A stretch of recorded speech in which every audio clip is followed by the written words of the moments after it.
Eyo, kembali lagi di fans bola uncensored edisi video hari Senin. Ada banyak laga, sudah 9 laga sebenarnya di per hari ini kita take. Masih ada satu laga lagi yaitu laga Everton lawan West Ham yang belum dimainin. Namun ya terjadi beberapa laga yang emang tidak terlalu mengherankan tapi ada yang mengherankan juga lah. Dimulai dari MU dan Chelsea yang kalah, sama-sama kalah 3-1. Lalu juga ada Arsenal yang berhasil menang di menit-menit akhir lawan Newcastle United dan Liverpool yang akhirnya merasakan kekalahan pertamanya. Biar biar cepat langsung aja kita bahas ya teman-teman dari Brentford lawan Manchester United yang main hari Sabtu jam setengah 7 ya. Di sini ada beberapa hal yang menjadi catatan dari Brentford dan United. Kelihatan banget di sini United tidak kelihatan cara bermainnya. Terbukti dari eh, di 20 menit laga awal, United langsung kebobolan lewat dua gol. Igor Thiago lewat skema counter attack juga dari Brentford dan sempat mengecilkan ketertinggalan lewat Benjamin Sesko yang akhirnya tidak jadi 007. Namun ya United sebenarnya punya kesempatan untuk bisa membalikkan keadaan, setidaknya menyamakan kedudukan lewat gol dari Bruno Fernandes atau titik putih, namun dapat ditahan oleh Kelleher dan Jensen untuk kemenangan Brentford melalui tembakan spektakulernya di menit 90 plus 5. Di sini ada beberapa hal kontroversial ya teman-teman, di antaranya adalah Nathan Collins, pemain Brentford yang tidak di kartu merah karena langgar dari Mbumo. Wasit hanya memberikan kartu kuning kalau tidak salah dari pelanggaran yang tersebut yang menghasilkan penalti ya tentunya untuk United. Dan ya akhirnya penalti gagal. Kita lihat bagaimana Manchester United apakah masih bisa bertahan dengan pelatih yang ada sekarang. Kita tahu semua bahwa dari 38 berarti sekarang 38, 31 nggak inget lah. Pokoknya semenjak Ruben Amorim menangan McD baru meraih ya 9 kemenangan. Dan itu standarnya sangat amat jauh jika dibandingkan pelatih-pelatih lain selain atau setelah era Alex Ferguson seperti Luis van Gaal ataupun Mourinho dan bahkan David Moyes yang dari secara statistik United jauh lebih baik. Sekarang aja United ini udah ataupun berada di posisi 11 ya, koleksi 7 poin. Banyak lah masalahnya United pusing bro. Kita juga dimulai dari kiper. Kiper kan kemarin datangin kiper baru tuh Senne Lammens dari Royal Antwerp.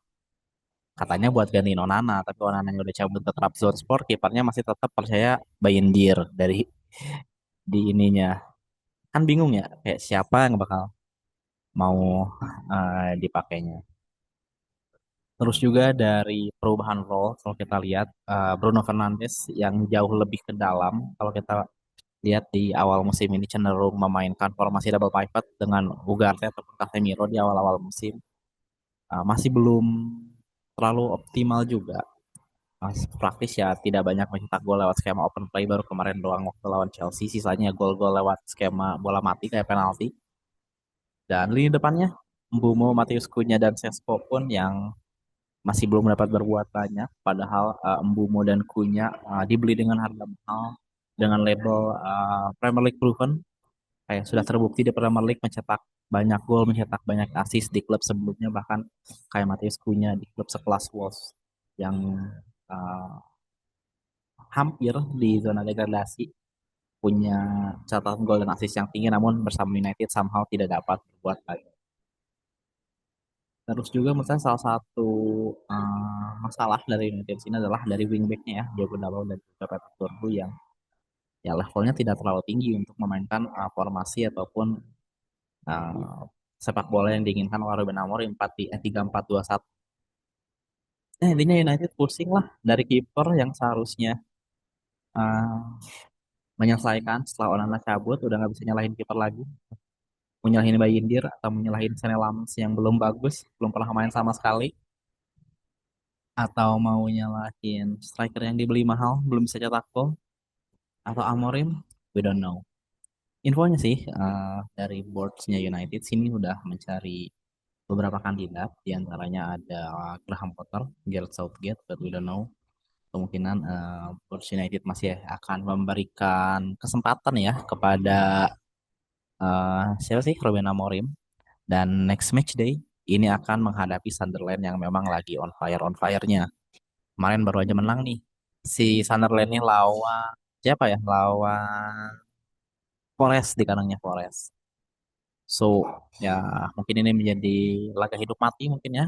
Harusnya ya kalau misalnya si botsnya Ellie, bro, United udah ngaco banget mainnya.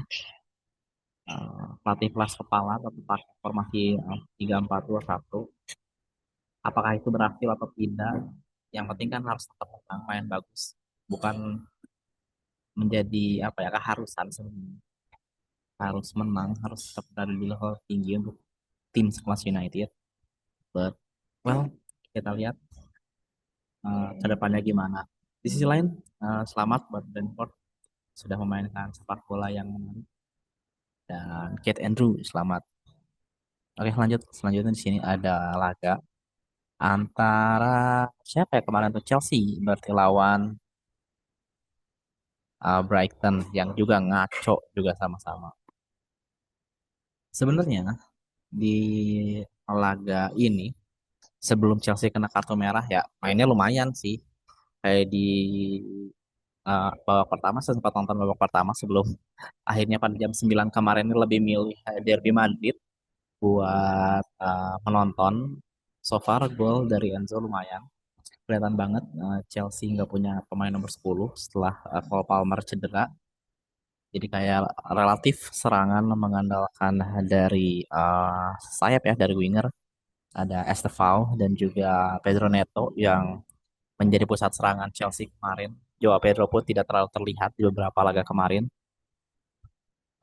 Petaka terjadi di babak kedua sekitar menit 50-an di mana Andre Santos gagal menahan bola sehingga terjadi defensive error dan Chalobah ya terpaksa harus melakukan pelanggaran.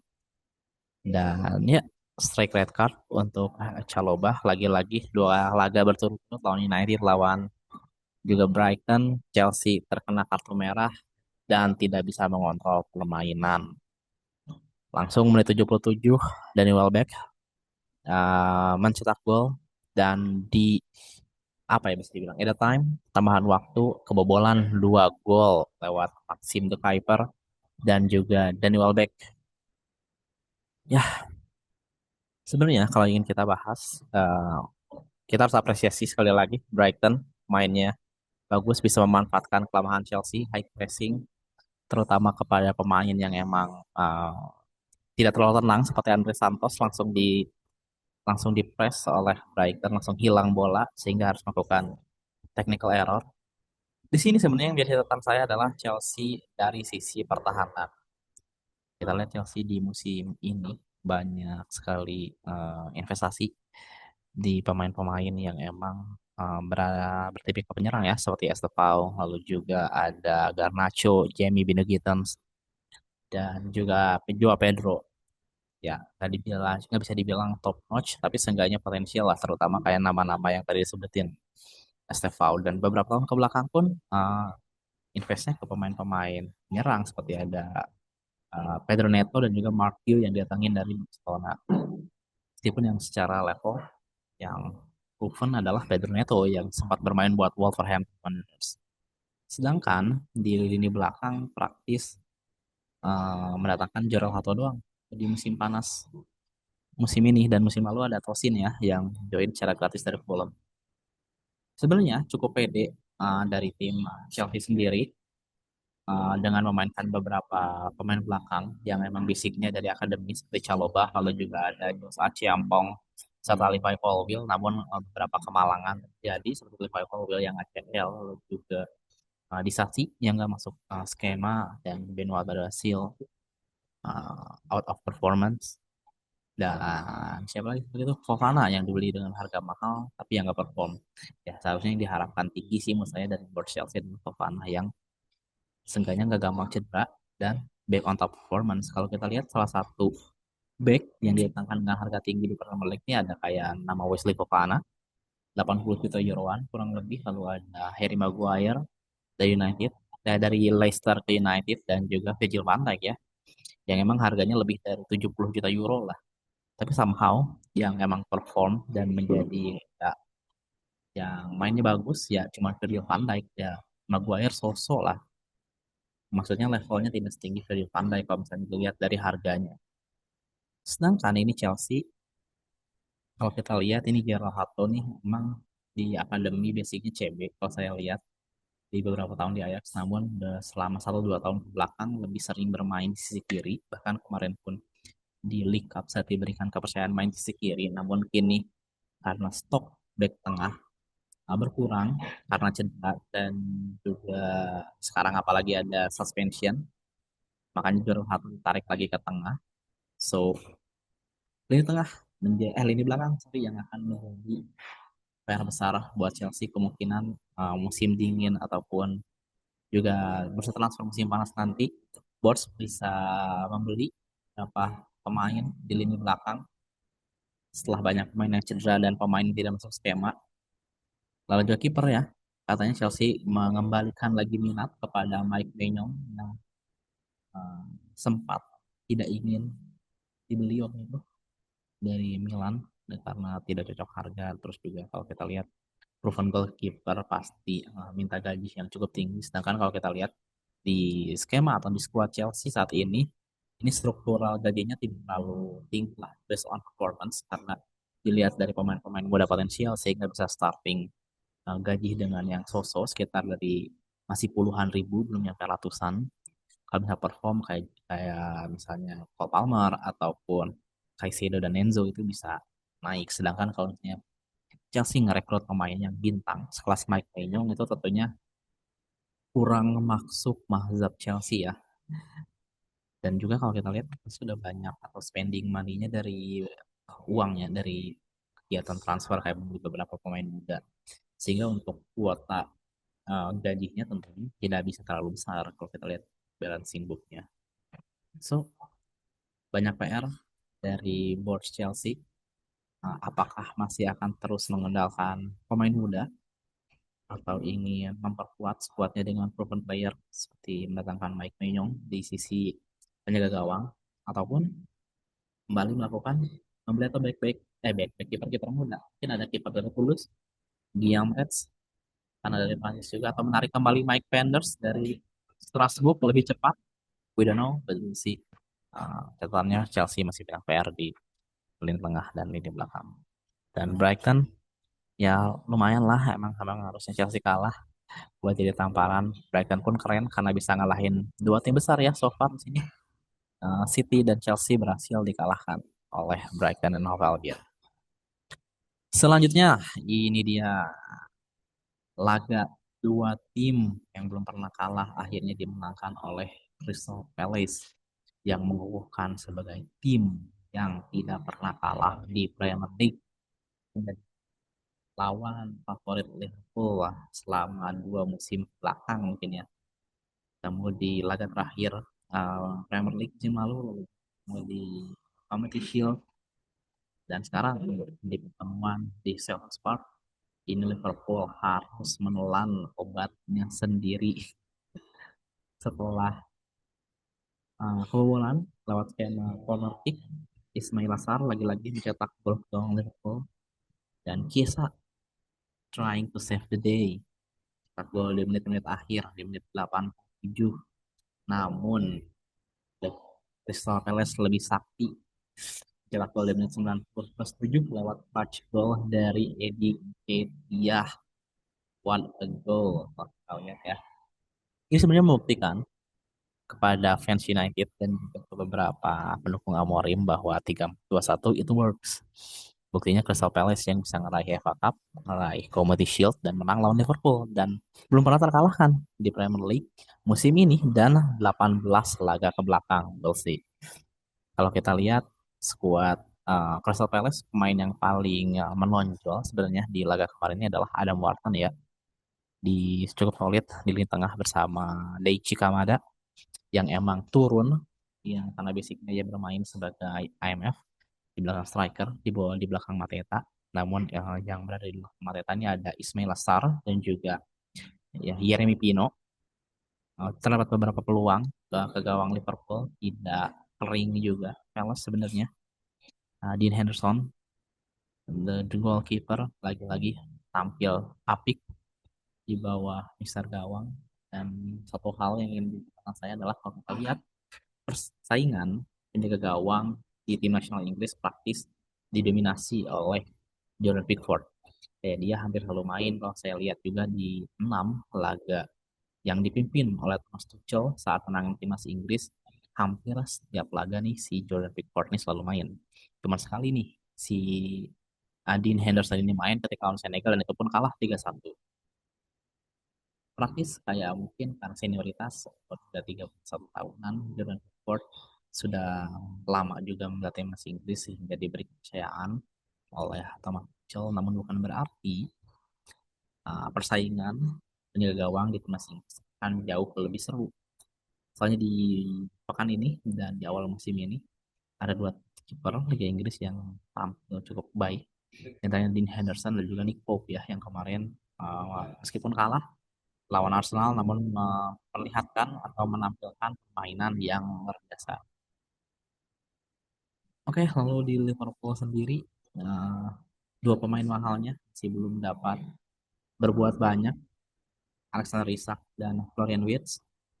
Ada satu hal yang bikin saya kaget diantaranya adalah tidak memainkan Cody Gakpo sejak menit awal karena Cody Gakpo jadi salah satu senjata dari Arne Slot ya kalau dilihat-lihat dan juga sesuai prediksi bahwa jaringan pingpong ini masih belum ya let's say belum bisa beradaptasi untuk skemanya Liverpool masih memainkan Conor Bradley di sisi kanan dan Kerkes sudah mulai reguler main di sisi kiri. Robo bahkan tidak main sama sekali saat lawan Palace. But ya, official di antara pemain mahal yang bergabung di Premier League musim panas ini, Florian Wirtz menjadi satu-satunya pemain yang dapat gelar 007 dari netizen sepak bola. Menyedihkan, namun juga memberikan keras juga pada Florian Wirtz dilangkan dengan harga mahal. Fans Liverpool tetap ngotot harganya bahwa cuma cepet doang. Tapi kalau kita lihat dari uh, apa ya dari beberapa sumber katanya 115 ada add-ons whatever tapi harganya mahal. So he needs to work hard. Dia harus membuktikan bahwa salah satu penyerang terbaik di Premier League, punya potensi yang tinggi. Dia harus lebih banyak menciptakan peluang.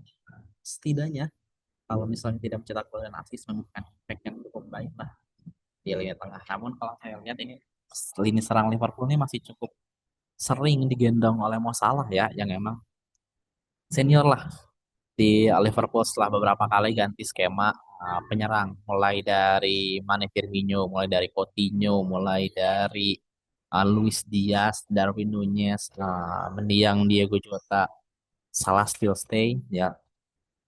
Inilah PR dari Anfield dan Liverpool untuk dapat memanfaatkan lini serang Liverpool sehingga ya sehingga dapat mencetak lebih banyak gol dan lebih banyak variasi pemain yang mencetak gol. Terbukti di musim ini Federico Chiesa mulai jadi super sub, sering mencetak gol-gol krusial terutama di menit-menit akhir dan juga Rio Gumoha bisa jadi kartu as dari Arsenal, masih 17 tahun, 16 tahun, karirnya masih panjang, we'll see. Dan juga uh, nggak ada lagi mungkin. Satu hal lagi yang lagi saya lihat sebenarnya dari Liverpool adalah performa dari sang kiper cadangan ya, Giorgi Amamardashvili yang didatangkan dari Valencia.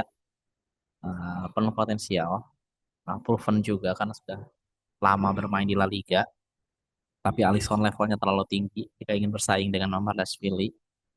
So saya berharap dari Arne Slot memberikan cukup match ya untuk Amamardashvili seperti laga FA Cup dan League Cup sepertinya udah milik dia. Setengahnya beberapa laga Champions League yang levelnya tidak terlalu tinggi, dan intensitasnya terlalu tinggi.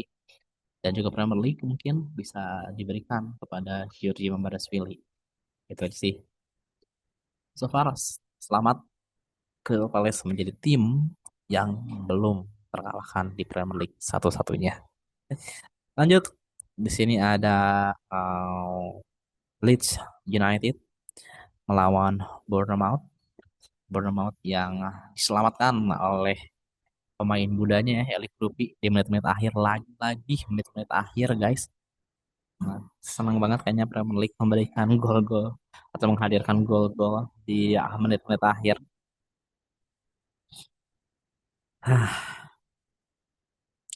Leeds United uh, cetak eh, berhasil meredam Bournemouth ya yang emang tampil keren musim ini. Semenyo lagi-lagi mencetak gol bro. Kayaknya Semenyo akan menjadi komoditas panas di bursa transfer musim panas depan bersama dengan sang pelatih Andoni Iraola. Mungkin beberapa klub yang bermasalah kayak United dan juga Chelsea akan mengincar Andoni Iraola dan juga Leeds United ini tampil cukup baik. Ada beberapa perubahan diantaranya Aronson yang main sejak menit awal, tidak Dean James dari sisi kanan. Longstaff mencetak gol perdananya untuk Leeds United dan Jordan ini tampil sejak menit awal ya menggantikan Jacob Bayol yang emang selalu menjadi pilihan utama.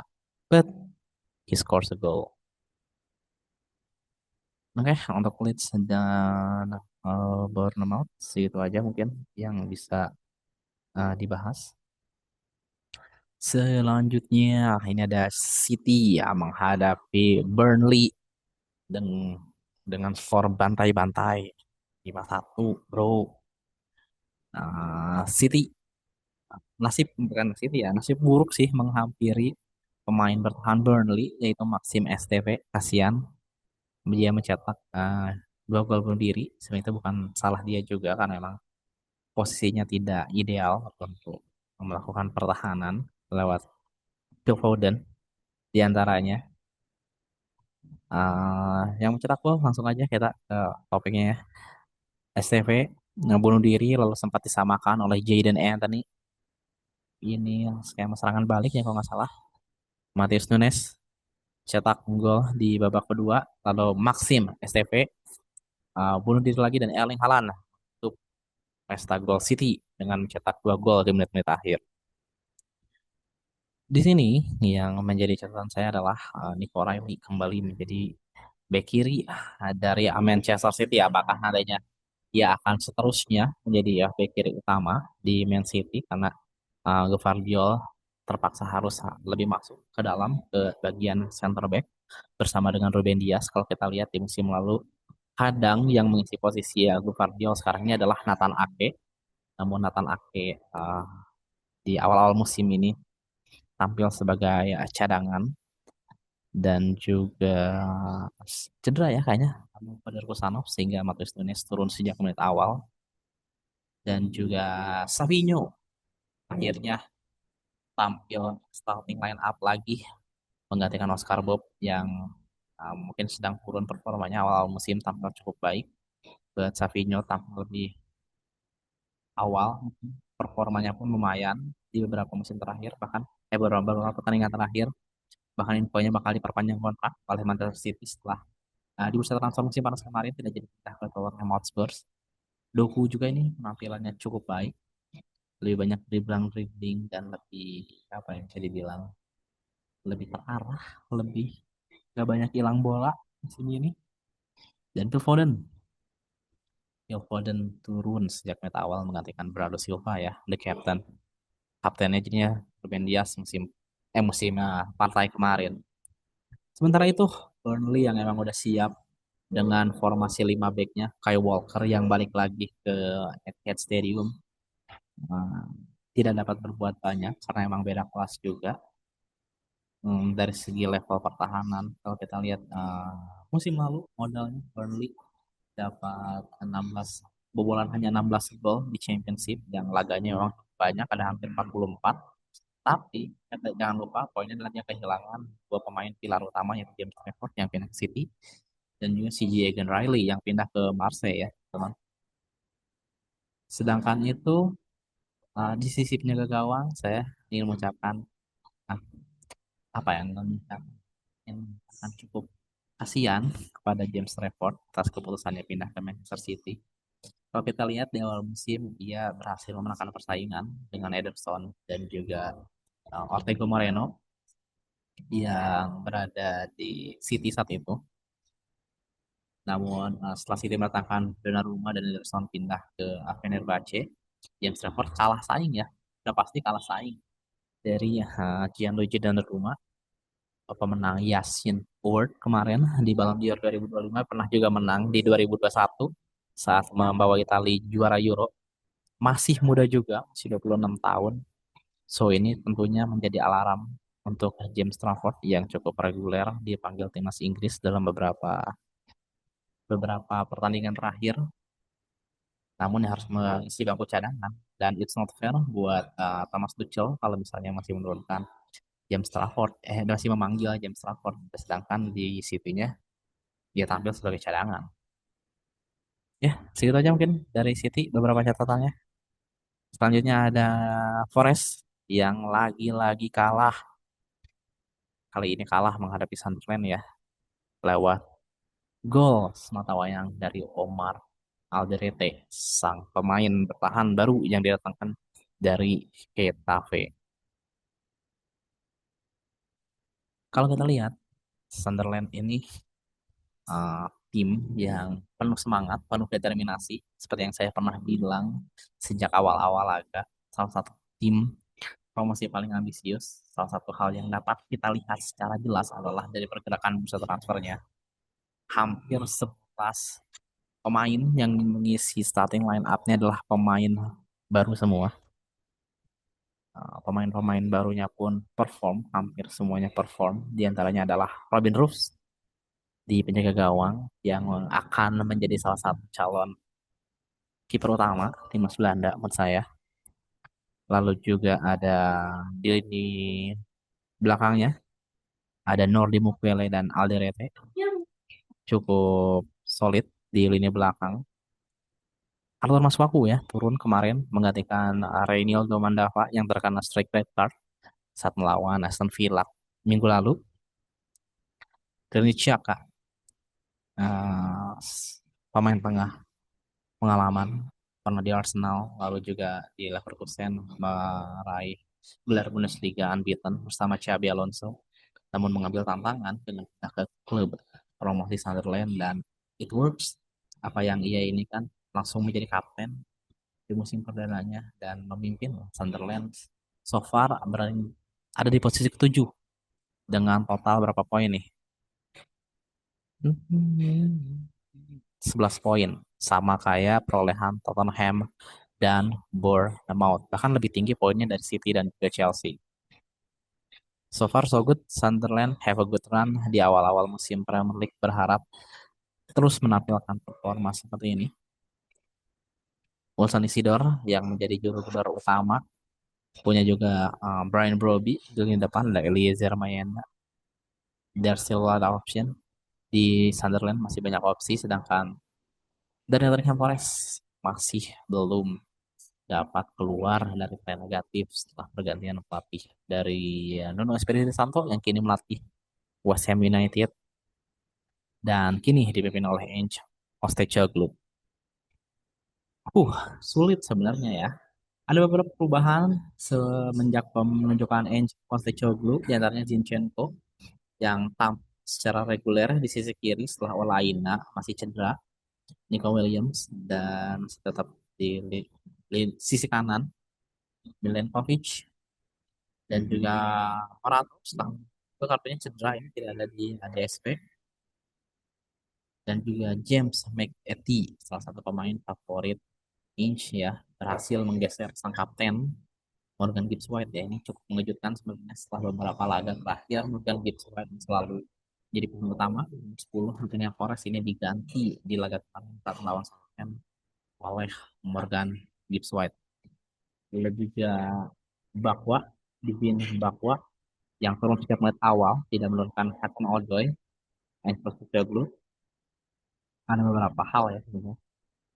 Ya intinya Forest tidak dapat berbuat banyak dari Sunderland, tidak banyak peluang menarik juga. Saya lihat highlightnya karena kan nonton laganya. So congratulations Sunderland menampilkan pertunjukan yang luar biasa. Selanjutnya di hari Sabtu, ini malamnya jam berapa nih? Di jam 9, jam 9, jam 11, jam 2-an. Ini Wolves hampir aja meraih kemenangan perdananya saat melawan Spurs. Sempat unggul lewat skema corner kick, lewat gol Santiago Bueno, namun harus pudar lewat gol dari Joe Palhinha. Nggak banyak sih yang bisa diceritain di sini ya sebenarnya. Paling Wolves yang dapat poin pertama di Premier League musim ini, but still di posisi 20. Tapi seenggaknya udah dapat poin dulu di Premier League musim ini. Lalu juga Xabi Simon yang emang masih belum kelihatan permainannya, belum memberikan kontribusi gol. Dan juga Pedro Porro ya, yang tergeser posisinya oleh Jet Spence karena Sam Udogi ini sudah mulai sembuh dan semalam diberikan kesempatan untuk bermain sejak menit awal sehingga Jet Spence yang awalnya bermain di posisi kiri digeser ke posisi kanan. Sedangkan itu Wolves berganti formasi menggunakan formasi 4-2-3-1 setelah sebelumnya selalu menggunakan formasi 3 back. Berhasil mengatasi Tottenham sempat unggul sebelum buyar ya kemenangan di menit 90 plus 4. Uh, Berat juga sebenarnya ini buat Wolves untuk keluar dari zona degradasi jika performanya terus-terusan seperti ini. Dan nanti di next match day ini akan lawan siapa nih Wolves, kita lihat ya. Cek Wolves, Wolves, Wolves. We'll see, we'll see. Brighton agak PR juga, tapi meskipun kandang sendiri, kalau misalnya performa seperti lawan Tottenham bukan tidak mungkin bisa kembali meraup poin lah setidaknya, meskipun bukan kemenangan. Selanjutnya, ini ada Aston Villa di hari Minggu ya, yang akhirnya meraih kemenangan perdananya di musim ini, guys. Setelah kemarin cetak gol perdana, kini kemenangan perdana lawan Fulham di Villa Park. Villa musim ini gak ngerti kenapa, bro. Kayak kurang gitu lalu finish di posisi Eropa. Buktinya main di Europa League, finish di posisi ke berapa ya? 7 atau 6 lupa. Tapi ya selamat kemenangan perdana untuk Villa setelah mengalahkan Fulham. Sempat terkejut lewat gol Raul Jimenez ya di menit-menit awal lewat skema gol corner. Tapi sempat disamakan lewat gol Watkins. Agak chop mantap. Lalu screamer dari Yohan McGinn dan ditutup oleh gol Emiliano Buendia. Aston Villa harus tetap terus menang jika ingin terus bertahan di Premier League. Posisinya masih belum aman, masih di zona degradasi, posisi 18. So, apalagi nanti di tengah pekan akan ada laga Europa League.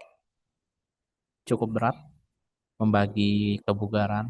Nanti lawannya lawan siapa ya? Villa nih. Kita lihat dulu ya. Tunggu teman-teman. Aston Villa. Europa League-nya Burnley kan tanggal tanggal 5 lawan Feyenoord di away. Ya, bisa sih harusnya ya membagi fokusnya buat Aston Villa. Dan di laga selanjutnya ini akan lawan Burnley yang seharusnya bisa dimanfaatkan trennya sesama klub level papan bawah. Burnley peringkat 18. Oh, sekarang Villa 16, Bro. Peringkat Villa peringkat 16. Ya udah, gitu aja sih paling. Aston Villa harus tetap menang. Sepertinya dan di minggu depan kemungkinan harusnya bisa menang kembali ya lawan Burnley. Selanjutnya ini ada Newcastle lawan Arsenal yang baru saja beres jam 2. Jam 1 jam 2-an baru mulai maksud saya di laga kemarin. Newcastle United harus mengakui kekalahan Arsenal lewat menit-menit akhir. Sempat unggul lewat gol dari Nick Woltemade. Dan Arsenal lagi-lagi membuktikan sebagai tim yang jago set piece. Dua gol terakhir dari Mikel Merino dan Gabriel Magalhaes ini lewat skema corner ya teman-teman. Dan Arsenal lagi-lagi ini membuktikan salah satu hal yang membedakan Arsenal lagi di musim ini adalah kedalaman skuad yang pertama dan adalah mentalitas. Setidaknya mentalitasnya jauh lebih tinggi dibandingkan beberapa musim yang lalu. So harusnya Premier League musim ini jauh lebih seru, terutama Liverpool baru kalah dari Palace sehingga jarak poin semakin tipis. Kalau kita recap, ini Liverpool di posisi pertama dengan 15 poin, lalu Arsenal di posisi kedua dengan 13 poin, dan di peringkat 3 dan 4 ini ada Crystal Palace di posisi ketiga, lalu juga ada Tottenham Hotspur di posisi keempat dengan 11 poin, dan Sunderland dan juga Bournemouth di 5-6 dan City dan Chelsea peringkat 7-8. Masih bakal kejutan sepertinya untuk Premier League musim depan. Beberapa tim besar akan memainkan laga-laga Eropa seperti Liverpool, Arsenal, Chelsea, City dan juga eh, Newcastle yang akan bermain di Champions League. Lalu juga ada Nottingham dan juga Villa yang akan di Europa League serta Palace ya yang akan bermain di Conference League. So, highlight besarnya adalah untuk kan kemarin Crystal Palace menjadi satu-satunya tim yang belum pernah terkalahkan, dan Chelsea dan MU masih kacau. Udah sekian aja teman-teman, makasih yang udah dengerin. Thank you yang udah support. Sayonara, goodbye, sehat selalu.